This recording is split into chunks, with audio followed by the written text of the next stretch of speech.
सर्वप्रथमे माननीय मुख्यमंत्री एवं आम दलर शीर्ष नेतृत्व को धन्यवाद देवी, कृतज्ञता ज्ञापन करी मो उपर आस्था प्रकट करी जो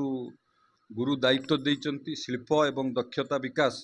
और वैषयिक शिक्षार जो गुरु दायित्व विभाग देइचंती ताकू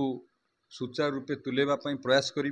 ओडिशावासींकर जो आशा और विश्वास अच्छी भरोसा अच्छी ताकू सुचारू रूपे तुलेबी। मु संकल्पबद्ध समग्र भारत रे शिल्पर विकास किपरि ओडिशा रे एक नंबर हबो सेतिपई समग्र चेष्टा करी एवं भारत वर्ष रे ओडिया युवक माने किबळी दक्षता होई स्किल हेई खाली ओडिशा रे नुह समग्र भारत रे ओडिया युवक नियुक्ति पाइबे बा रोजगार करिवे सेतिपई कठिन परिश्रम करी ओडिया युवक को किपरि भाव रे स्किल करा हबो दक्षता करा हबो सेतिपई अहर चेष्टा हबो एवं आम जो दुईटी विभाग मते मिली शिल्प आउ स्किल से ओडिया लोकंकर आशा और विश्वास जो अच्छी ताकू किभली भाव में आमे पूरण करूँ से अहरह चेष्टा करूँ एवं ओडिशा को एक नंबर राज्य में परिणत करने शिल्प समग्र भारत वर्ष में आमे संकल्पबद्ध।